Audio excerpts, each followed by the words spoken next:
नमस्कार दोस्तों, फ्रेंड्स। एक बार पुनः आप लोगों का जो है हिंदी एस्पिरेंट में स्वागत है। हम लोग भाई डिस्कस किए थे पूरा संवैधानिक विकास को, चाहे वो 1773 का रेगुलेटिंग एक्ट रहा हो या 1947 के स्वतंत्र भारत अधिनियम तक। हमने पूरा अच्छे से डिबेट किया है, चाहे जो भी संवैधानिक विकास में जो भी अधिनियम आए थे, ठीक ना, जिनका बैकग्राउंड हो सकता था उसके बैकग्राउंड को डिस्कस किया है, या जो प्रावधान हो सकते थे उसके प्रावधानों को हमने डिस्कस किया है। आज मैंने बताया था कि भाई जो भी हम जो है अधिनियम डिस्कस करेंगे उनका जो भी टॉपिक रहेगा, हम उससे संबंधित जो एमसीक्यू आए हुए हैं, आयोग के द्वारा पूछे गए हैं, उसको एक बार डिस्कस करेंगे। तो थोड़ा देख लेते हैं कि क्वेश्चन का जो नेचर है पूछने का वो कैसा है, या फिर जो हम पढ़ाए हुए हैं वो क्वेश्चन हो पा रहे हैं कि नहीं हो पा रहे हैं उससे। तभी तो एक बेहतर मूल्यांकन हो पाएगा ना एक टीचर का, कि सर ने जो पढ़ाया वो हो पा रहा है कि नहीं हो पा रहा है। तो आते हैं थोड़ा सा देखते हैं कि भाई जो पहला वाला क्वेश्चन पूछा गया है, ध्यान में रखिएगा कि ये जो संवैधानिक विकास का है क्वेश्चन, ठीक है ना। संवैधानिक विकास 1773 के रेगुलेटिंग एक्ट से लेकर 1947 के स्वतंत्र भारत अधिनियम तक हम देखेंगे कि क्वेश्चन क्या क्या पूछे गए हैं। पहला वाला क्वेश्चन कह रहा है कि सिंपल सा, कि कलकत्ता में सुप्रीम कोर्ट जो स्थापना की गई थी किस अधिनियम के तहत की गई थी। तो जो पहला वाला आप वीडियो देखेंगे तो उसमें मैं डिटेल से बताया कि 1773 के रेगुलेटिंग एक्ट के तहत 1774 में की गई थी, कलकत्ता में की गई थी। और यह भी बताया कि इसमें इसके जो मुख्य न्यायाधीश थे वह एलिजा इम्पे थे, हाइड, चैम्बर्स, लिमेस्टर जैसे अन्य न्यायाधीश थे। इसके अलावा फिर बताया कि ड्राफ्टिंग करके कि भी संघीय न्यायालय कब लाया गया, तो 1935 के अधिनियम के तहत संघीय न्यायालय लाया जाता है। दिल्ली में इसके मुख्य न्यायाधीश मोरिस गुएर रहते हैं। फिर बताया कि मतलब दिल्ली में 1 अक्टूबर 1937 को जो है संघीय न्यायालय बनाया जाता है। तो ये सब सारी चीज़ें, आधुनिक सुप्रीम कोर्ट को बताया कि भाई 28 जनवरी 1950 को आधुनिक सुप्रीम कोर्ट आया, इसके मुख्य न्यायाधीश हरीलाल जेकानिया थे। तो ये सारा हमने डिटेल से डिस्कस किया था। तो पहला वाला क्वेश्चन जो एकदम सिंपल सिंपल क्वेश्चन है कि कलकत्ता में सुप्रीम कोर्ट की स्थापना किस अधिनियम के तहत, तो जो है वो प्रावधान किया गया था आपका रेगुलेटिंग एक्ट 1773 के अधिनियम के तहत, ठीक ना। एक पिट्स इंडिया एक्ट दिया है, तो पिट्स एंड इंडिया एक्ट में आपको पढ़ना चाहिए कि भाई जो पिट्स इंडिया एक्ट में कार्यों का विभाजन कर दिया जाता है ईस्ट इंडिया कंपनी के व्यापारिक कार्य और राजनीतिक कार्यों में। व्यापारिक कार्यों को जो है बोर्ड ऑफ डायरेक्टर को दे दिया जाता है और राजनीतिक कार्यों को बोर्ड ऑफ कंट्रोल को दे दिया जाता है। तो ये आप पढ़ लेंगे। इसके अलावा बताया गया था कि भाई इंग्लैंड में एक कोड बनाई जाती है, इंग्लैंड में एक कोड बनाई जाती है जिसमें जो है भारत में जो अंग्रेज अधिकारी नियुक्त किए गए हैं, अगर अवैध कार्यों में पाए गए हैं तो उन पर मुकदमा चलाया जा सकता था। तो ये जो है पिट्स इंडिया एक्ट थोड़ा सा आपने जान लिया। फिर 1813 के बारे में अगर आपको जानना है तो क्या जान सकते हैं आपकी, ईस्ट इंडिया कंपनी के जो व्यापारिक अधिकार को अंशतः समाप्त कर दिया जाता है। इसके अलावा शिक्षा पर 1 लाख रुपया खर्च किए जाने की बात की जाती है इसमें। इसके अलावा क्या और हो सकता है कि भाई जो ईसाई मिशनरियाँ थीं उनको जो है कहा गया कि भाई आप जाकर धर्म प्रचार प्रसार कर सकती हैं। और 1833 में इसमें जो व्यापारिक एकाधिकार को पूर्णतः समाप्त कर दिया जाता है ईस्ट इंडिया कंपनी के। और जो बंगाल का गवर्नर जनरल था उसको पूरे भारत का गवर्नर जनरल बना दिया जाता है। इसके अलावा विधि आयोग की भी नियुक्ति की जाती है, विधि सदस्य बनाया जाता है। तो ये सब सारी चीज़ें जो है आपने चारों ऑप्शन के ऊपर डिबेट कर लिया कि भाई इसका जो चारों ऑप्शन है उसमें क्या क्या पॉइंट्स हो सकते हैं। एक बार स्लाइड आप जरूर पढ़िएगा, जो first video second third 3 part हमने जो है संवैधानिक विकास के ऊपर दिया है, तो उसको आप जरूर पढ़िएगा, ठीक है भैया। आते हैं भाई नेक्स्ट क्वेश्चन पे, और नेक्स्ट क्वेश्चन आपका क्या है। नेक्स्ट क्वेश्चन कह रहा है कि सर्वोच्च न्यायालय, ये कह रहा है कि सर्वोच्च जो न्यायालय है, सर्वोच्च न्यायालय की स्थापना के संबंध में निम्नलिखित में से कौन सा कथन सही है। ये आपको क्वेश्चन, ये वाला क्वेश्चन, निम्नलिखित में से कौन सा कथन सही है सर्वोच्च न्यायालय में।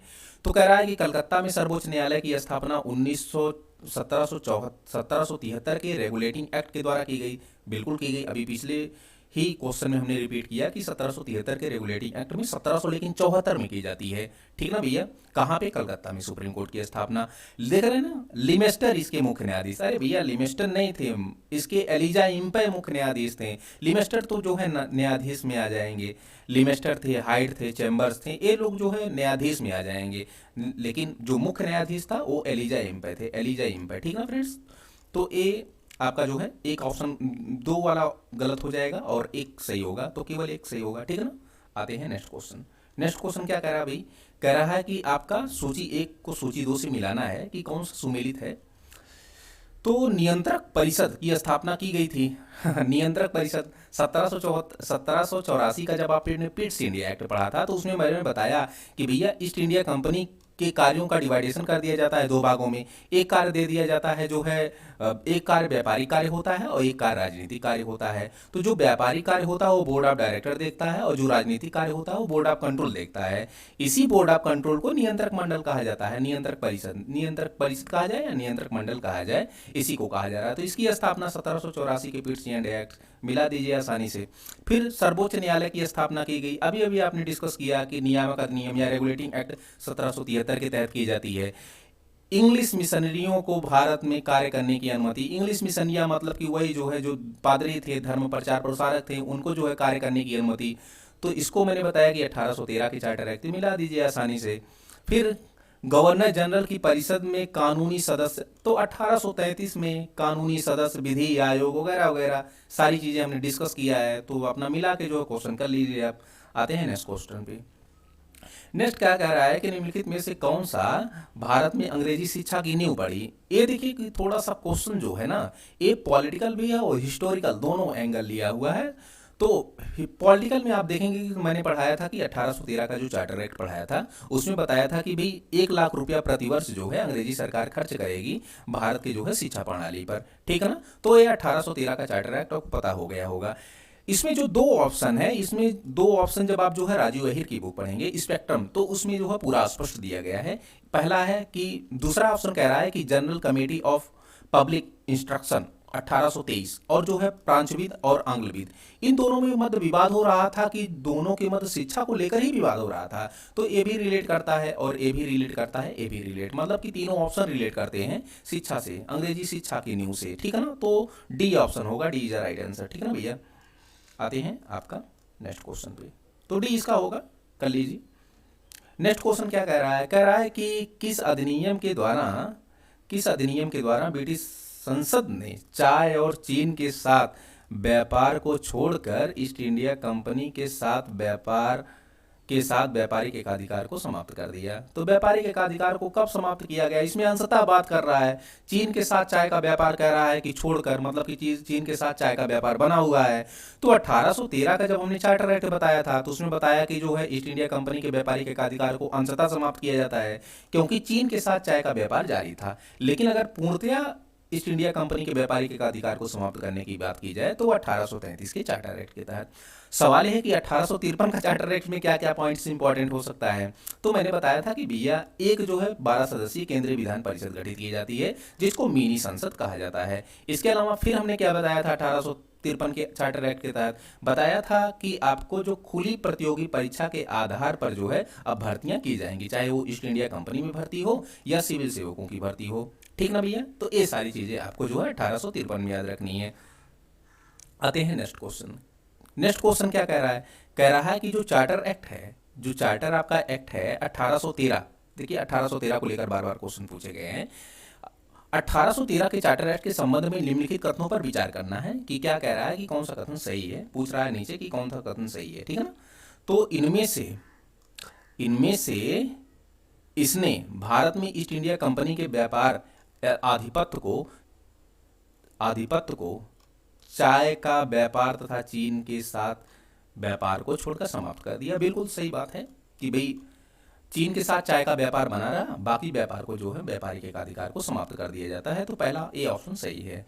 फिर कह रहा है कि इसने कंपनी द्वारा अधिकार में लिए गए भारतीय राज्य क्षेत्रों पर ब्रिटिश क्राउन की संप्रभुता को सुदृढ़ कर दिया। तो जब व्यापारिक एकाधिकार समाप्त कर दिया जाएगा तो जायज है कि क्राउन का जो है संप्रभुता थोड़ा सा स्थापित होगी। तो नो डाउट एक और दो दोनों ऑप्शन सही है। तीसरा कह रहा है कि भारत का राजस्व अब ब्रिटिश संसद के नियंत्रण में आ गया। नहीं भैया, भारत के राजस्व पर नियंत्रण पूरी तरह ब्रिटिशर्स का तब आता है जब 1858 का अधिनियम लाया जाता है।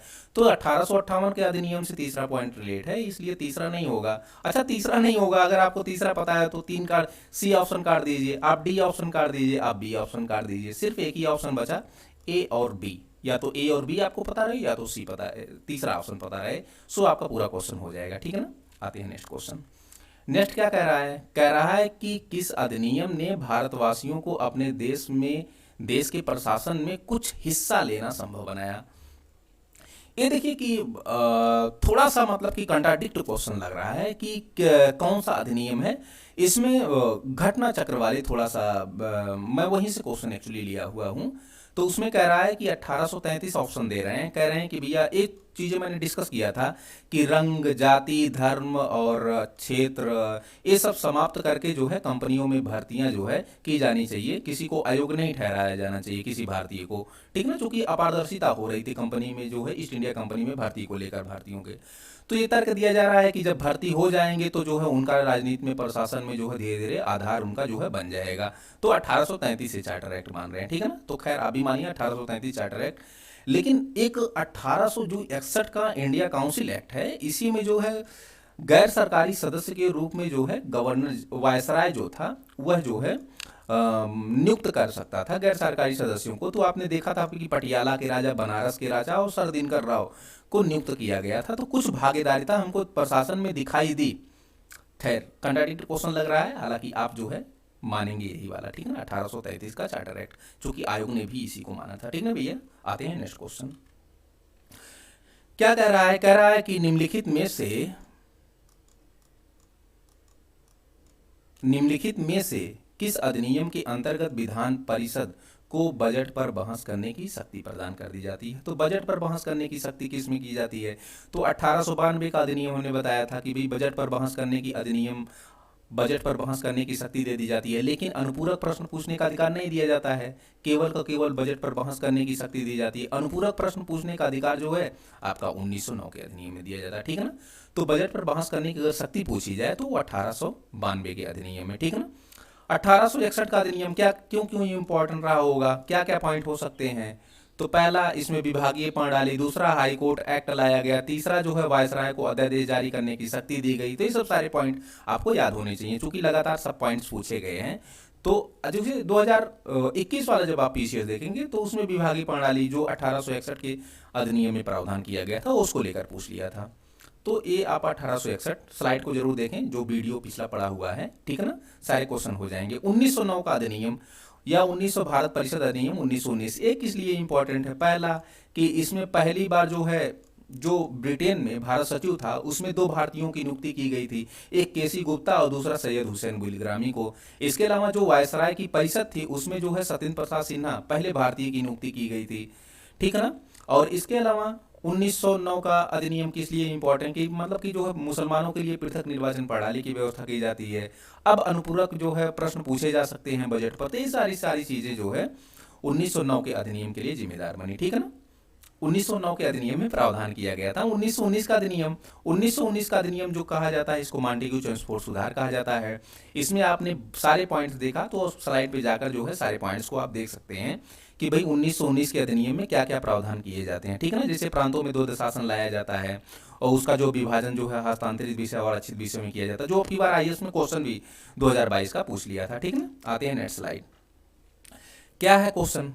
क्वेश्चन कह रहा है आपका, क्वेश्चन कह रहा है कि ब्रिटिश भारत में सांप्रदायिक प्रतिनिधित्व की व्यवस्था निम्नलिखित में से किस अधिनियम के तहत की गई थी? सांप्रदायिक या जो है इसी को हम पृथक निर्वाचन प्रणाली कहते हैं। तो मुसलमानों की जो है सबसे पहले 1909 के अधिनियम में, हमने इसका बैकग्राउंड जब बताया था तो उसमें बताया था कि आगा खां जो है मिंटो से मिलने खुद जाते हैं, पृथक निर्वाचन प्रणाली की मांग करते हैं और मिंटो मौका पाते हैं, सोचते हैं कि भाई फूट डालो और राज्य करो की नीति अपनाई जा सकती है अगर इनको जो है सांप्रदायिक निर्वाचन प्रणाली के तहत शामिल कर लिया जाता है। तो आई होप क्लियर हो गया होगा कि जो हमने पढ़ाया था वो सारी चीजें आपको जो है क्वेश्चन में दिख रही होंगी, ठीक है ना। 1992 का अधिनियम अभी बताया कि बजट पर बहस करने का अधिकार दे दिया जाता है, और इसके अलावा जो 12 सदस्य केंद्रीय विधान परिषद में, अब इसको 16 कर दिया जाता है, ये 1892 के अधिनियम में, ठीक ना भैया। फिर सारी चीजें तो हमने बताया ही, ठीक है ना। आगे चलते हैं। कह रहा है कि निम्नलिखित में से किस अधिनियम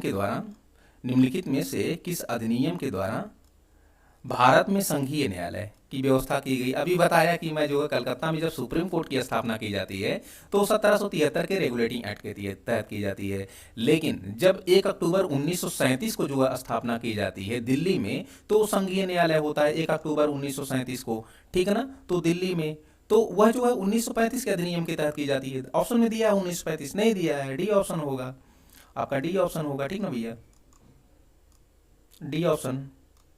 आते हैं नेक्स्ट क्वेश्चन। कह रहा है कि संघीय न्यायालय, वही पूछ रहा है कि संघीय न्यायालय निम्नलिखित में से किस वर्ष स्थापित हुआ। अच्छा अच्छा, देखिए ध्यान में रखिएगा कि इसको जो है अधिनियम नहीं पूछ रहा है, कह रहा है कि किस वर्ष स्थापित हुआ, ये पूछ रहा है। तो अधिनियम अगर पूछे तो 1935 के अधिनियम के तहत स्थापित हुआ, ठीक है ना, संघीय न्यायालय। लेकिन कब स्थापित हुआ, तो ये जो है 1 अक्टूबर, पेन कहाँ चला जा रहा है बार बार, 1 अक्टूबर ये 1937 को स्थापित हुआ। कहाँ पे, दिल्ली में स्थापित हुआ, दिल्ली में, ठीक है ना, दिल्ली में। और इसके मुख्य न्यायाधीश अगर पूछ ले तो कौन है, मोरिस गुइयर थे, ठीक है ना। आते हैं नेक्स्ट क्वेश्चन। कह रहा है कि केंद्र में द्वैध शासन, भाई केंद्र में द्वैध शासन किस अधिनियम के तहत लाया गया। तो आपको मैंने स्पष्ट किया है पूरा स्लाइड में, पूरा वीडियो में, कि भाई प्रांतों में सबसे पहले द्वैध शासन लाया गया था 1919 के अधिनियम में। फिर प्रांतों से द्वैध शासन समाप्त करके केंद्र में द्वैध शासन ला दिया जाता है 1935 के अधिनियम में। तो सिंपल सा क्वेश्चन है, देख लीजिए इसको, ठीक है ना भैया। निम्नलिखित में से क्या कह रहा है क्वेश्चन, निम्नलिखित में से किस अधिनियम में केंद्र में द्वैध शासन, वही क्वेश्चन रिपीटेड है, 1935 का अधिनियम। 1919 के भारत शासन अधिनियम, देखो क्वेश्चन क्या कह रहा है कि 1919 के भारत शासन अधिनियम में निम्नलिखित में से कौन सी विशेषता या विशेषताएं हैं, ठीक है ना। प्रांतों की कार्यकारिणी सरकार में द्वैध शासन की व्यवस्था। तो 1919 का अधिनियम जो था वो प्रांतों में ही द्वैध शासन की व्यवस्था की गई थी। तो ये ऑप्शन तो राइट है। फिर कह रहा है कि मुसलमानों के लिए पृथक निर्वाचन प्रणाली। अरे भैया, मुसलमानों के लिए पृथक निर्वाचन प्रणाली मैंने बताया चिल्ला चिल्ला के कि 1909 के जो है मार्ले मिंटो सुधार में किया गया। 2 ऑप्शन गलत है, 2 ऑप्शन काट दीजिए तो दोनों कट जाएगा ना। पेन कहाँ चला जा रहा है, ये दोनों कट जाएगा, ठीक है ना। फिर कह रहा है कि केंद्र द्वारा प्रांतों को विधायनी शक्तियां हस्तांतरित की गई। तो बिल्कुल बात सही है कि केंद्र के द्वारा जो है प्रांतों को विधायनी शक्तियां हस्तांतरित की गई थी। तो ए और 3 तीनों सही, दोनों सही है, 1 और 3 C option, C is right answer. आते हैं नेक्स्ट क्वेश्चन। कह रहा है कि भारतीय विधान पालिका प्रथम बार द्विसदनीय बनाई गई। तो 1919 का जब अधिनियम आपने पढ़ा तो उसमें बताया कि जो है केंद्र स्तर पर द्विसदनीय विधायिका जो है या विधान परिषद को जो है द्विसदनीय बनाया जाता है। एक जो है राज्य परिषद के रूप में और दूसरा विधानसभा के रूप में। तो एक बार आप उस वीडियो को जरूर देखें, सारा क्वेश्चन हो जाएगा भैया, आराम से सारे क्वेश्चन हो जाएगा, ठीक है ना। तो जो है राज्य परिषद को आगे चल के जो है राज्यसभा कहा गया और जो विधानसभा है उसको जो है लोकसभा कहा गया, ठीक है ना। तो उसको जाकर आप देखें तो 1919 का अधिनियम, C option, C is the right answer, ठीक है। क्या कह रहा है कि केंद्र में कौन सा एक्ट द्विसदनीय विधायिका, तो वही क्वेश्चन रिपीटेड है 1919 वाला। राष्ट्रपति को अध्यादेश जारी करने की निर्गत शक्ति प्रेरित है। तो प्रेरित है किससे, तो मैंने बताया कि जो है शक्तियों का विभाजन किया जाता है 1935 के अधिनियम में। और शक्तियों का विभाजन संघ सूची, राज्य सूची और समवर्ती सूची में किया जाता है। फिर हमने ये बताया कि अगर मान लीजिए कि संघ सूची, राज्य सूची और समवर्ती सूची में कोई ऐसा सब्जेक्ट हो जो ना हो, कोई ऐसा सब्जेक्ट उभर कर आए जो तीनों सूचियों में ना हो, तो उसी को जो है अवशिष्ट शक्तियां कहते हैं, अवशिष्ट विषय कहते हैं। तो सवाल, सॉरी ये अध्यादेश कह रहा है अध्यादेश जारी करने की शक्ति। तो अध्यादेश जारी करने की शक्ति जो है वायसराय को दी गई थी। तो वायसराय को ये अध्यादेश जारी करने की शक्ति जो है 1935 के अधिनियम में, ठीक ना फ्रेंड्स, 1935 राष्ट्रपति को अध्यादेश जारी करने की शक्ति जो है 1935 के अधिनियम में। एक चीज आप याद रखिएगा कि अगर वायसराय को पूछे, ठीक है ना, वायसराय को अध्यादेश जारी करने की शक्ति तो 1800 जो है 61 के अधिनियम के तहत की गई थी, ये आप ध्यान में रखिएगा। लेकिन जो आपका वायसराय राष्ट्रपति है, ठीक है ना, इसको अध्यादेश जारी करने की अगर शक्ति पूछे तो 1935 के अधिनियम के तहत की गई थी। तो मुझे लग रहा है कि सारा क्वेश्चन हो जा रहा होगा आपका, ठीक है ना भैया। केंद्रीय विधानसभा में निम्नलिखित में से निर्वाचन शासन, भारत शासन अधिनियम 19 के तहत हुआ था, 1919 के तहत हुआ था। तो 1926 का भी हुआ था, 1945 का भी हुआ था। तो ये कहाँ हुआ था, ए और सी ऑप्शन, ए और सी, सी इज द राइट आंसर। फिर क्या कह रहा है कि निम्नलिखित में से किस अधिनियम द्वारा, निम्नलिखित में से किस अधिनियम के द्वारा, किस अधिनियम के द्वारा संवैधानिक निरंकुशता का सिद्धांत प्रवृत्त किया गया। तो निरंकुशता, संवैधानिक निरंकुशता आपको जो है 1935 का जब आप अधिनियम पढ़ेंगे तो उसमें देखती है, उसमें प्रावधान किया गया था कि जो भी प्रावधान 1935 के अधिनियम में किए जा रहे हैं उसमें सुधार करना या संशोधन करना काफी कठिन था, इसलिए उसको जो है संवैधानिक निरंकुशता का नाम दिया जा सकता है। तो 1935 का अधिनियम आपका ले लीजिएगा, ठीक है ना। ये क्या है, कह रहा है कि भारत के संविधान में केंद्र और राज्यों के बीच शक्तियों का विभाजन किया गया, तो 1935 के अधिनियम में सी ऑप्शन। संघ सूची, राज्य सूची, समवर्ती सूची में किया जाता है ना। और इसी में मान लीजिए कि तीनों अनुसूचियों में कोई सब्जेक्ट ना हो तो उसी को अवशिष्ट विषय कहते हैं, और अवशिष्ट विषय पर कानून बनाने का अधिकार गवर्नर जनरल को था, ठीक है ना भैया। आते हैं नेक्स्ट क्वेश्चन। कह रहा है निम्न में से भारत शासन अधिनियम 1935 की मुख्य विशेषताओं में शामिल नहीं है। ये नहीं है, ध्यान दीजिएगा। कह रहा है कि इस अधिनियम में अखिल भारतीय संघ, तो मैंने बताया कि अखिल भारतीय संघ देशी प्रांतों और रियासतों से मिलकर बनेगा अखिल भारतीय संघ, तो आपका हो जाएगा। अवशिष्ट संघीय शक्तियां प्रांतीय विधायिकाओं को, नहीं भैया, अवशिष्ट शक्तियां प्रांतीय विधायकों को तोड़ दी गई थी। अवशिष्ट जो शक्तियां थी वो गवर्नर जनरल या वायसराय के पास थी, तो बी ऑप्शन आपका जो है गलत हो जाएगा, सही नहीं है, ठीक है ना। बाकी ये दोनों गलत, सही है सी और डी, ठीक है ना। चूंकि प्रांतों में द्वैध शासन को समाप्त करके केंद्र में द्वैध शासन, ये भी सही है। प्रांतीय स्वायत्तता दे दी गई थी, ये भी सही है।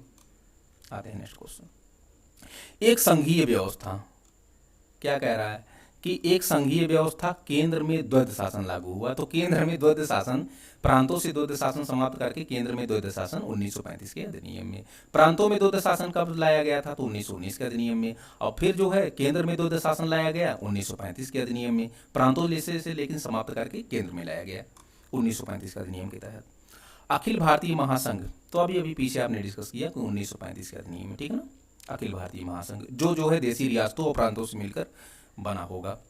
निम्नलिखित में से किस अधिनियम ने भारत में संघीय शासन की व्यवस्था की। संघीय शासन, अब देखिए ये संघीय स्ट्रक्चर की बात कर रहा है, तो संघीय शासन की जो व्यवस्था हो 1935 के भारत शासन अधिनियम। आते हैं नेक्स्ट क्वेश्चन। 1935 के अधिनियम द्वारा स्थापित संघ में अवशेष शक्तियां किसको दी गई थी। देखिए क्वेश्चन पूछ लिया, अवशेष शक्तियां, तो ये गवर्नर जनरल को दी गई थी, ठीक है ना भैया, गवर्नर जनरल। निम्नलिखित में से कौन सा एक भारत शासन अधिनियम 1935 में स्वीकार किया गया महत्वपूर्ण अस्थायी अवयव नहीं है। ये अवयव कह रहा है कि कौन सा एक अवयव नहीं है जो 1935 के अधिनियम में शामिल किया है। देश के लिए लिखित संविधान, लिखित संविधान कहाँ था यार, हटाओ इसको, यही नहीं होगा। विधानमंडल के लिए निर्वाचित एवं जवाबदेही प्रतिनिधि, ये तो था। एक संघ की स्थापना, मैंने बताया कि संघ होगा जो देशी रियासतों प्रांतों से मिलकर बना होगा। विधानमंडल के लिए सरकारी सदस्यों का जो है समवाचित या नॉमिनेट करना, ये भी प्रावधान था, तो ये ऑप्शन नहीं है, ठीक है ना। तो कोई लिखित संविधान की चर्चा नहीं। 1935 का गवर्नर ऑफ इंडिया एक्ट क्यों महत्वपूर्ण है, तो इससे जो है 2/3 जो है भारत के संविधान का पार्ट लिया गया, इसलिए इसे 1935 के अधिनियम को मिनी संविधान भी कहा जाता भैया, ठीक है ना। तो भारतीय संविधान का प्रमुख स्रोत होने के कारण जो है ये महत्वपूर्ण है, ठीक है ना। आते हैं नेक्स्ट क्वेश्चन।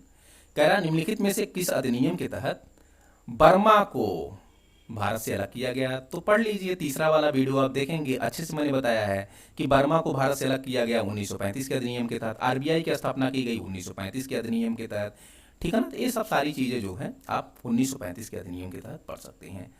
आई होप आपको अच्छा लगा होगा कि जो क्वेश्चन हुआ है वो काफ़ी अच्छे से जो हमने पढ़ाया हुआ है वो आसानी से हो गया, ठीक ना फ्रेंड्स।